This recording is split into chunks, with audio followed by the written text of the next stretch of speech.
Hello Transformers fans, welcome to the latest Transformers comic book review. I'm David Lees and I'll be talking through issue 7 of Transformers A Bold New Era.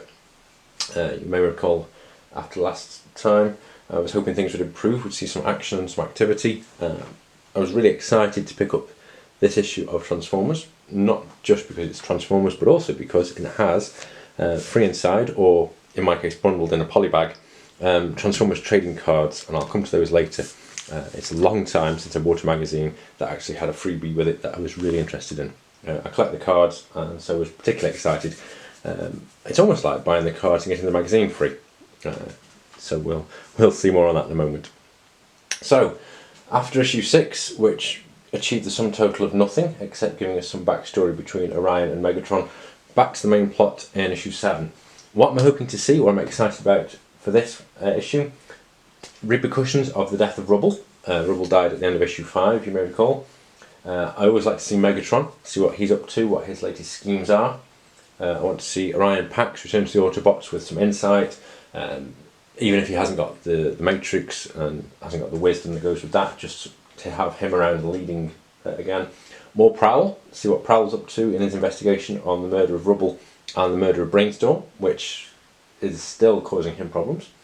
And especially the intrigue between Bumblebee and Soundwave, Bumblebee looking to join the Ascenticon ranks. I particularly don't want to see anything more of Cadexa and all that she embodies. I had quite enough of that, thank you. So, the recap, the story so far. The revelation that 200 Cybertronians have gone underground since the death of Brainstorm. Bumblebee reflecting on being a mentor. This particular Decepticon or Ascenticon bad guy, whose name I'm afraid I don't yet know, and him killing Rubble, and Bumblebee can be wrong. Looks like there's no Megatron in this issue. We have Bumblebee, Prowl, Orion, Elita 1, Chromia and Cyclonus. Oh dear, we have Cyclonus again. Oh well, never mind. Bumblebee sitting and thinking. It's a change from walking and talking, to say the least. So he's sitting and thinking and reflecting, and this is The Cracks Beneath Your Feet, Part 1. In comes Windblade and says it's not your fault. They sit and talk, or sit in silence. It does make a change from walking and talking, is sitting and thinking. Meanwhile, Prowl, man of action, robot of action, is looking at what happened to Rubble, to the Void, and continuing his investigation. And it's nice to see Ratchet, classic G1 character, heavily featured in G1, so pleased to see him. It transpires that the Void was killed, but was crushed to death, quite brutally, and then Ratchet gives the post-mortem on Rubble. Massive blunt blow, more than one. The first one was probably the sufficient, but it was hit multiple times. And Ratchet points out that they are so hard to kill. It takes real determination and commitment, but nothing like this, and it's not like Brainstorm, so it's not the same. There's two killers, so the blue robot that killed Rubble is different, or has a different methodology than the murder of Brainstorm, so there's still absolutely no progress there. Green Light, this new green Autobot, involved as a xenobiologist. And we have another It's Not Your Fault, this time from Chromia to Prowl. Prowl, on the other hand, compared to Bumblebee, much more likely to go out and get on with it. Bumblebee slouching around, talking to Orion, who's back. Orion makes an apology, I'm not sure why, possibly for twaddling off underground to see Cadexa for no reason. Orion walks off and gets a comm message from Ironhide, nice to see him too, and it says, possibly the best news in the whole issue, everyone's coming back from colony tour. As soon as they reach the nearest space bridge they'll be back. Sentinel Prime, Starscream, Nautica, everyone, they'll all be back in a few cycles, so we will get to see Starscream, and that had better be in the next issue. Another apology from Orion, that's wonderful. Bumblebee goes off to what looks like it could be the Ascenticons. This logo looks a little upside down, but you can see where it's going. Quick flip. Yep, I can see where that's heading.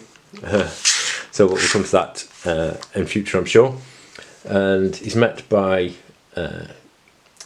three of the Decepticon patrol, Skytread is in there. Looks like it could be Soundwave from behind, but I'm not sure. Nope, it's Refractor, excuse me. Skytread, and Bumblebee's trying to sign up and join the Ascenticons. Elita 1 kind of trying to sort it out. Soundwave, Senator Soundwave said it's up to you. He said I'm in it if you say I'm in. That's Bumblebee to Elita 1. And Skytread, what use is this little scrap gonna be? And Bumblebee lets rip with his anger. He was only ever a recon scout, even before they threw him out. Look at him, couldn't even keep the bot he was supposed to be mentoring safe. So he's pressing Bumblebee's buttons and Bumblebee responds. Bumblebee, always a good melee character, gets fists in.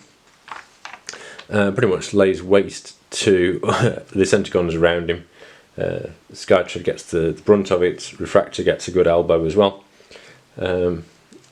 So Bumblebee is accepted into the Ascenticon ranks. And where is Quake? Meanwhile, out at the Memorial Crater, site of the last battle in the war against the Threefold Spark, more retroactive continuity that we'll get to eventually, Cyclonus is talking to his ghosts in his head. Start to see some names, Gridlock being one of them. Cyclonus captivated or being held captive by these thoughts in his head, personified by these 4 or 5 characters that he has drifting around with him. These ruins, presumably colleagues or comrades that he's fought with and died with in the past. But Cyclonus finds this wire here. What in the pyre is this? This shouldn't be here, it's not right. Finds Windblade. His Windblade. You don't think I know, do you? Sorry, don't think I know you, do I? Windblade chases after him, brings him down again.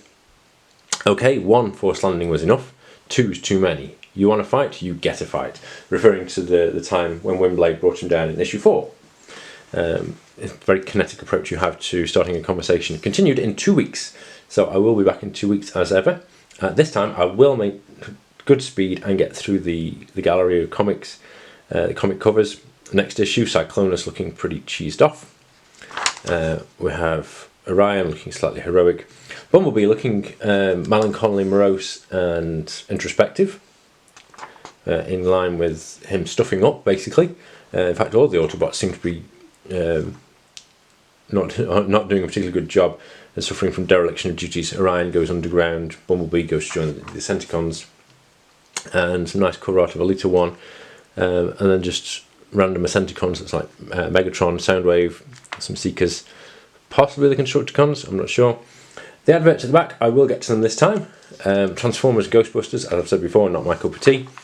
The GoBots, I read a preview of this through Amazon Prime, and the colouring and the colouring style, and there's one was penciled rather than inked, really didn't appeal to me, so I'm having second doubts about that one. And then Kanto, not heard or seen of him. A clock can never replace a beating heart. So he's a clock inside a little tin girl, not my cup of tea at all. And then some reviews for Transformers A Bold New Era. Get it on your stack, surprise yourself and roll out. It'll surprise you, that's for sure. Possibly not positively. A strong start to a fantastic tale of epic struggle. That was the way I remember issue 1. After that it really did go downhill quite a bit. And then Transformers back, and it's a joy. I would not have described the previous 6 issues, 5-6 issues as a joy. Issue 5 definitely was a joy. There was all activity, but prior to that it was walking and talking. This issue, to sum up, is sitting and thinking. Although there is definite promise, Cyclone is kicking off. The arrival of Starscream and Sentinel Prime. Nice to see some good G1 characters, especially Starscream. I'm sure he'll be there to mix things up. So looking forward to that. Especially excited because next issue will also have a free pack of Transformers trading cards. So I'm going to open mine up now. I do have a few already. I've only ever bought them on the secondary market, so this is my first actual packet I'm opening. Ask a parent. So I think I'm old enough to be a parent. In fact, I am a parent. So I'm going to open these up and take a look at what I've got. I've got mostly commons for the characters. I would be quite happy to see something uncommon. Let's see if I'll just rip this open and get on with it. And we have, what's the character card? The character card is Starscream, Scheming Second in Command. I have this one already, but it's still very nice to see him again. I do like the size of these cards, are nice big chunky cards. If you can have a chunky card on something that's flat. The foil, I think many people mentioned this, is very nice. But this is one it's going to be a duplicate, not to worry. It is a common. And then the battle cards, crushing size, not one I've got. Flamethrower I do have plenty of. Handheld blaster, equally as a double blue. Force field, nice to have. Thermal weaponry, I know I haven't got this one, so that's nice. It gives you PS1 with an orange pip. Body armor, one of my favourites, I've got plenty of them as well. And plasma burst, so 1, 2, 3, 4, 5, 6, 7 cards, nice. Even the duplicates of the battle cards are nice to have. Thermal weaponry is a new one for me, so I'm quite pleased with that. And get PS1 for every blue you flip. I won't go into the cards in too much detail. There are plenty more people who can talk about the cards with more authority and experience than I can. I will be back next time to talk about issue 8, which will also have some more cards. I should be very pleased to be doing that. And I have managed to hit this in under 11 minutes. So thank you very much for watching. Please do like, comment and subscribe and all the other stuff you do on YouTube. I'll be back next time with issue 8 of Transformers: A Bold New Era. Thank you very much.